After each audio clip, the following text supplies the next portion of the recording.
একসময় বাঙালিকে আত্মঘাতী জাতি বলেছিলেন নীরজ চন্দ্র চৌধুরী। প্রশ্ন হচ্ছে, এক শতাব্দী পরও কি আমরা সেই একই ভুলের দিকেই হাঁটছি? যে দলটির সাংগঠনিক কার্যক্রম নিষিদ্ধ, যাদের বিরুদ্ধে রয়েছে গণহত্যা ও মানবতা বিরোধী অপরাধের অভিযোগ, নির্বাচনের পরপরই কেন হঠাৎ করে খুলে যাচ্ছে সেই দলের কার্যালয়? এগুলো কি বিচ্ছিন্ন ঘটনা, নাকি পর্দার আড়ালে কোনো বড় রাজনৈতিক বার্তা?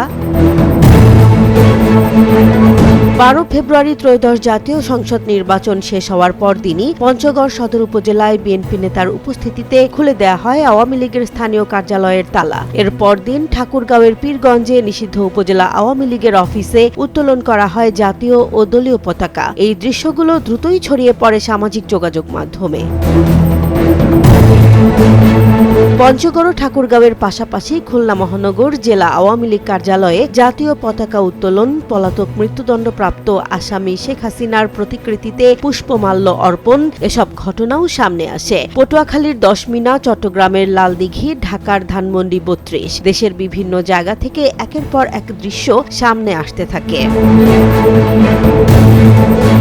একই সময়ে কয়েকটি জেলায় আওয়ামী লীগ ও নিষিদ্ধ ছাত্রলীগের নেতাকর্মীদের ঝটিকা মিছিলও দেখা গেছে। এই ঘটনাগুলোকে কেন্দ্র করে প্রশ্ন উঠেছে, তাহলে কি খুব দ্রুতই আওয়ামী লীগকে রাজনীতির মাঠে ফেরানোর প্রস্তুতি চলছে?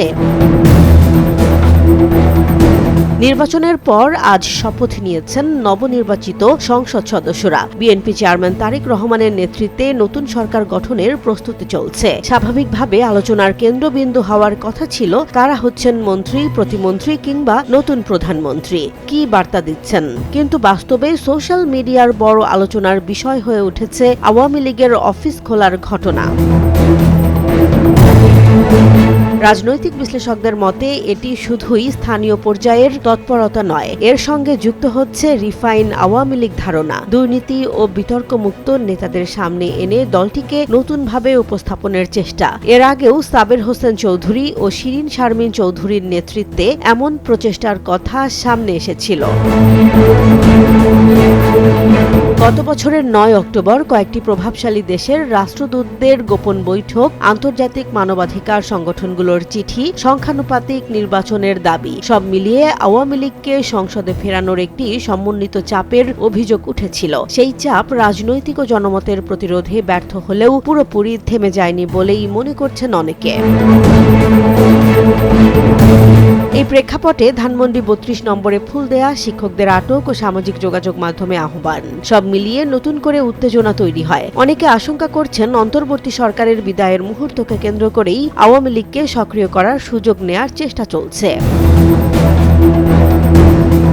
ডক্টর মোহাম্মদ ইউনূসের অন্তর্বর্তী সরকার আওয়ামী লীগের সাংগঠনিক কার্যক্রম বন্ধ রাখলেও দলটিকে নিষিদ্ধ করেননি। অন্যদিকে বিএনপি চেয়ারম্যান তারেক রহমান ঘোষণা দিয়েছেন, দুর্নীতির বিরুদ্ধে জিরো টলারেন্স থাকবে, তবে নির্দোষ কাউকে হয়রানি করা হবে না। রাজনৈতিক সহনশীলতা আর আত্মঘাতী সিদ্ধান্ত, এই দুইয়ের মাঝখানে দাঁড়িয়ে এখন দেশ। বিশ্লেষকদের মতে বর্তমান প্রেক্ষাপটে আওয়ামী লীগের হঠাৎ তৎপরতা কেবল রাজনৈতিক নয়, এটি রাষ্ট্রীয় স্থিতিশীলতার প্রশ্নও। গণতন্ত্রের নামে এমন কোনো সিদ্ধান্ত যদি আবার সহিংসতা ও অস্থিরতার দরজা খুলে দেয়, সেটি হবে জাতির জন্য সবচেয়ে বড় আত্মঘাতী ভুল। ইতিহাসের পুনরাবৃত্তি নয়, সতর্ক সিদ্ধান্তই এখন সময়ের দাবি। জেসমিন জাহান, নিউজ ডেস্ক, জনবাণী।